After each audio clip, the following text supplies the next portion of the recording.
اعوذ باللہ من الشیطان الرجیم بسم اللہ الرحمن الرحیم لا تجعل مع اللہ الہا، نہ تم ٹھہراؤ اللہ کے ساتھ الہی کوئی دوسرا، فتقعدوا مذموما مخذورا، تو تم بیٹھ جاؤ گے الزام کھائے ہوئے بے بس ہو کر۔ وَقَضَىٰ رَبُّكَ أَلَّا تَعْبُدُوا، اور حکم آ چکا تمہارے رب کا کہ نہ تم عبادت کرو الا ایاہ مگر اسی کی، وبالوالدین احسان، اور والدین کے ساتھ احسان کا معاملہ کرو۔ اما یبلغن عندک الکبر، کہ جب وہ پہنچ جائے تمہارے پاس سامنے، کبریائی کو بڑھاپے کو، احدہما ان میں سے کوئی ایک، او کلاہما یا وہ دونوں، فلا تقل لہما اف، تو انہیں اف بھی نہ کہو، ولا تنہرہما، اور نہ انہیں جھڑکاؤ، وقل لہما قولا کریما، اور ان سے بہت ادب سے بات کرو، وحفظ، اور جھکا دو، لہما جناح الذل، اپنے کندھوں کو عاجزی کے ساتھ، من الرحمتی، اور نیاز مندی کے ساتھ، رحمت کے ساتھ، وقل، اور کہو ان کے لیے دعا پڑھو، رب ارحمہما کما ربیانی صغیرا، کہ اللہ ان دونوں پہ رحم فرما جیسا کہ انہوں نے ہمیں پالا پوسا پرورش کی، رب پالا ہمیں صغیرہ چھوٹے پن میں۔ اور دیکھو اس میں نا اب بنی اسرائیل کی آگے کے آیتوں میں نا بہت سارے احکام ہیں جو ہمارے ڈے ٹو ڈے لائف کے روٹین کے جو ہمارے معاملات ہیں نا، اس کے بہت سارے احکامات اب اس میں آئے ہیں کہ کیا کہا کہ والدین کے ساتھ احسان کا معاملہ کرنا، کہ کبریائی کو جب دونوں میں سے یا کوئی ایک پہنچ جائے تو اف بھی نہ کہنا۔ اب اف کا کیا مطلب ہے کہ انسان اف جب کہتا ہے تو کتنا چھوٹا سا ورڈ ہے، تو اتنا چھوٹا سا بھی مت کہو کہ کوئی تکلیف ان سے پہنچ جائے تو اف بھی نہ نکلے تمہارے منہ سے۔ اف کا مطلب یہاں پہ مثال ہے کہ کتنا چھوٹا ورڈ ہے کہ اپن اف کہہ دیتے نا، ذرا سا کچھ ہم کو ہرٹ ہوا، ذرا سا کچھ ہم پریشان ہوئے، تو اتنا اف بھی نہ نکالو، اور انہیں جھڑکاؤ مت، اور ان سے بہت اچھی بات کرو، اپنے کندھے ان کے لیے جھکا دو، اور آگے یہ دعا اس لیے کرو کہ، اور کیا کہا، کبریائی ہی کیوں کہا، حالانکہ ان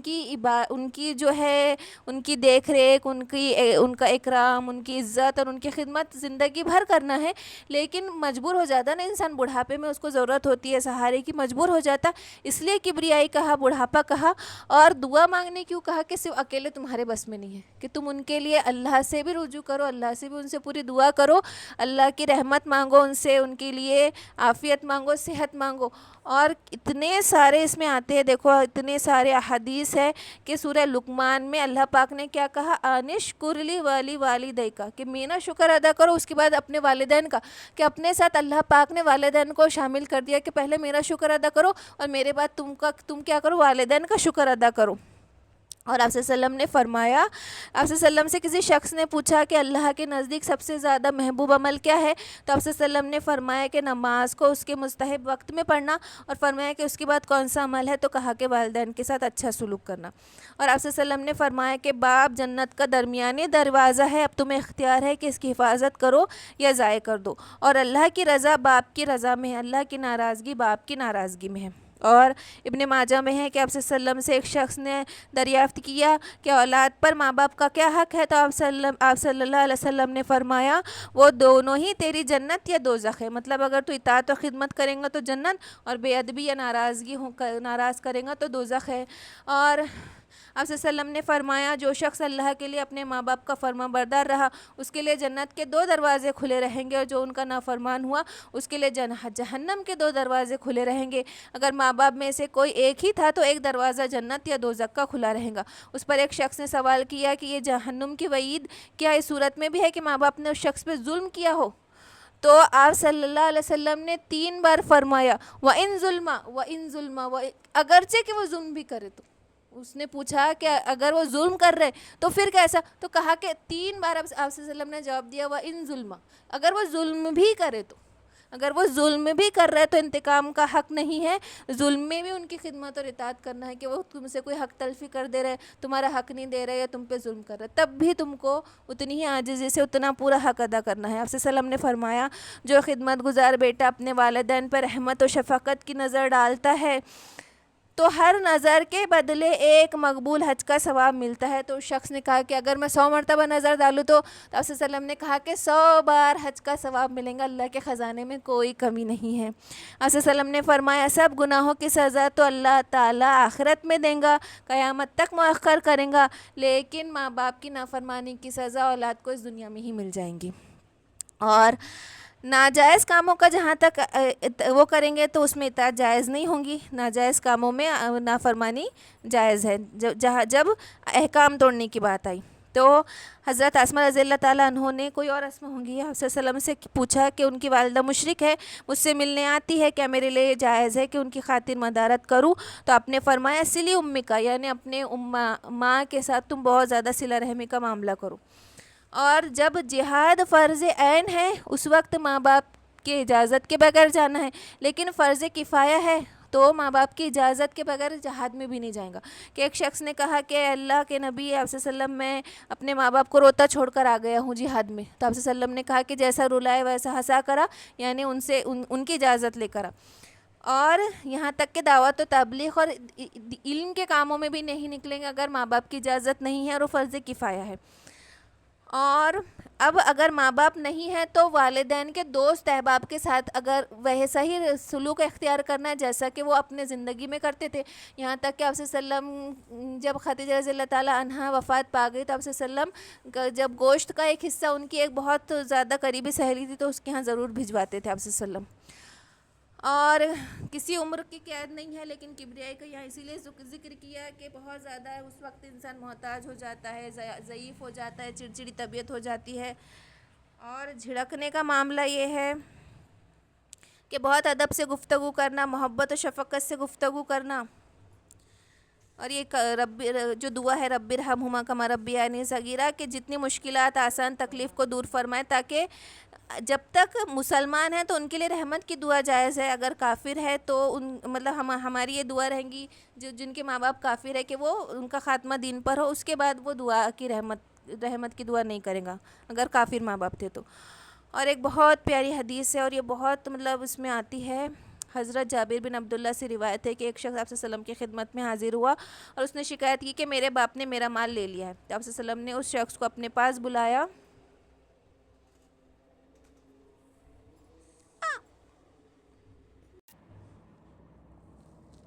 حضرت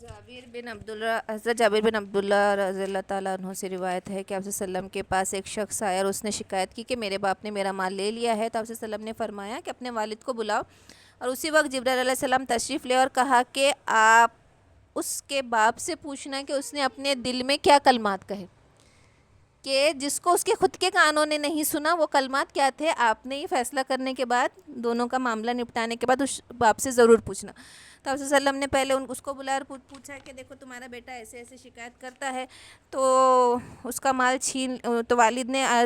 وہ عرض کیا کہ آپ اسی سے پوچھئے کہ میں اس کی پھپھو، خالہ یا اپنے نفس کے سوا کہاں خرچ کرتا ہوں۔ تو آپ صلی اللہ علیہ وسلم نے فرمایا کہ اس کا مطلب یہ ہے کہ بس حقیقت معلوم ہو گئی، اب اور کچھ کہنے سننے کی ضرورت نہیں ہے، یعنی فیصلہ اس کے باپ کے حق میں ہو گیا کہ اس نے کہا کہ میں مال چھین رہا ہوں تو میں کہیں اور نہیں خرچ کرتا، اس کی پھوپھی ہے، خالہ ہے، اور اپنے آپ پر ہی خرچ کرتا ہوں۔ تو اس کے بعد آپ صلی اللہ علیہ وسلم نے دریافت فرمایا کہ وہ کلمات کیا ہے جن کو ابھی تک خود تمہارے کانوں نے بھی نہیں سنا؟ تو اس شخص نے کہا کہ یا اللہ کے نبی، یا رسول اللہ، ہر معاملے میں اللہ تعالیٰ آپ پر ہمارا ایمان اور یقین بڑھا دیتا ہے، کہ واقعی جو بات میں نے خود اپنے کانوں میں نہیں سنی، صرف دل میں فرمائی، وہ آپ تک پہنچ گئی، اور آپ مجھ سے پوچھ رہے کہ وہ کلمات کیا ہے۔ اور یہ بہت مشہور شعر ہے کہ انہوں نے کہا تھا عربی میں نے تجھے بچپن میں غذا دی اور جوان ہونے کے بعد بھی تمہاری ذمہ داری اٹھائی، تمہارا سب کھانا پینا میری ہی کمائی سے تھا، جب کسی رات میں تمہیں کوئی بیماری پیش آ گئی تو میں نے تمام رات تمہاری بیماری کے سبب بیداری اور بے قراری میں گزاری، گویا کہ تمہاری بیماری مجھے ہی لگی ہے، تمہیں نہیں، جس کی وجہ سے میں تمام شب روتا رہا، میرا دل تمہاری ہلاکت سے ڈرتا رہا، حالانکہ میں جانتا تھا موت کا ایک دن مقرر ہے، پہلے پیچھے کبھی نہیں ہو سکتی، پھر جب تم اس عمر میں اور اس حد تک پہنچ گئے جس کی میں تمنا کیا کرتا تھا تو تم نے میرا بدلہ سختی اور سخت کلامی سے بنا دیا، گویا کہ تم ہی مجھ پر احسان و انعام کر رہے ہو، کاش اگر تم سے میرے باپ ہونے کا حق ادا نہیں ہو سکتا تو کم از کم ایسا ہی کر لیتے جیسا ایک شریف پڑوسی کیا کرتا ہے، تو کم از کم مجھے پڑوسی کا حق تو دیا ہوتا اور خود میری ہی مال میں میرے حق میں بخل سے کام نہ لیا ہوتا۔ اور آپ صلی اللہ علیہ وسلم یہ اشعار سن کے اتنا روئے، اور آپ صلی اللہ علیہ وسلم نے اس بیٹے کا گریبان پکڑ کے کہا کہ تو بھی تیرے باپ کا اور تیرا مال بھی تیرے باپ کا۔ اور یہی ہے نا کہ آج کل ہم دیکھیں نا تو دوستوں کے ساتھ کتنی اچھی ہماری، کتنا اچھا دوسرے رشتہ داروں کے ساتھ کتنا اچھا ہمارا حسن سلوک رہتا، لیکن ماں باپ کی ہم بات بھی برداشت نہیں کرتے، ان کی کوئی ایک معمولی ایڈوائس بھی ہم سننا پسند نہیں کرتے. اور یہ کیسا ہے نا، انسان خود بھگتتا ہے. ہم خود سوچے ہمارا جیسا سلوک کرتا ہے اس کو ویسے بھگتنا پڑتا ہے اسی دنیا میں. کہاں گیا؟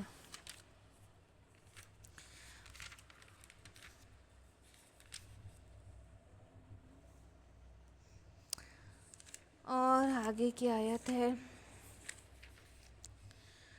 ربکم علم بما فی نفوسکم، اور اللہ زیادہ جانتا ہے جو کچھ تمہارے نفس میں ہے، تو جو کچھ تمہارے جی میں ہے. ان تکونوا صالحین، اور اگر تم نیک ہو گئے، فإنہ کان للأوابین غفورا، تو بے شک ہے تم رجوع کرنے والے،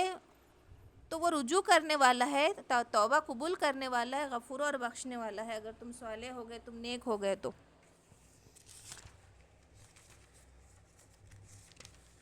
وَذَاتَ ذِی الْقُرْبَى حَقَّهُ، اور ادا کرو قرابت داروں کو ان کا حق، والمسکین، اور مسکینوں کو، وابن السبیل، اور راستے کے مسافر کو، وَلَا تُبَذِّرُوا تَبْذِیرًا، اور بیجا خرچ نہ کرو بہت زیادہ. اور اس میں کیا فرمایا کہ حاجت مندوں کا، ہم کو قرابت داروں کا حق ادا کرو، مسکین اور راستے کے مسافر. اب اگر قرابت دار کوئی عزیز ایسا ہے کہ جس کے چھوٹے بچے ہیں، کوئی بیوہ ہے جس کا کوئی پالنے پوسنے والا نہیں، کوئی اندھا ہے، کوئی اپاہج ہے، تو سارے رشتہ داروں پر فرض ہو گیا اب اس کی دیکھ ریکھ کرنا. اور جو اس طریقے کے رشتہ دار ہے کہ وہ اپنا خرچہ نہیں اٹھا پا رہے، اپاہج ہے یا چھوٹے بچے ہیں یا کوئی ایسی یتیم ہے، تو اور جتنا وسعت والے جتنے اس کے رشتہ دار رہیں گے ان سب پہ فرض ہو جائے گا. اور اگر زیادہ وسعت رکھنے والے رشتہ دار زیادہ ہے تو ان کا خرچہ سب میں تقسیم ہوگا. اور اب صلہ رحمی کا تو معاملہ ہمیں پتہ ہی ہے نا کہ صلہ رحمی کے معنی کیا ہے، کہ یہ نہیں کہ جو ہمارے ساتھ اچھا سلوک کر رہا ہم اس کے ساتھ اچھا سلوک کریں گے، بلکہ صلہ رحمی تو یہ ہے کہ جو ہمارے ساتھ برا کر رہا تو ہم اس کے ساتھ بھی اچھا کریں. اب یہاں پہ جو بیجا اڑانا ہے، کیا کہہ دیا کہ وہ شیطان کے بھائی ہے.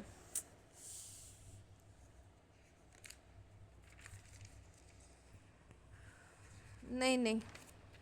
کہاں چل رہا، ہاں یہ بیجا اڑانا. ان المبذرین کانوا اخوان الشیطان، کے بے شک جو زیادہ اسراف کرنے والے، بیجا اڑانے والے ہیں، وہ شیطان کے بھائی ہے. وکان الشیطان لربہ کفورا، اور بے شک جو شیطان ہے وہ اللہ کا بڑا ناشکرا تھا.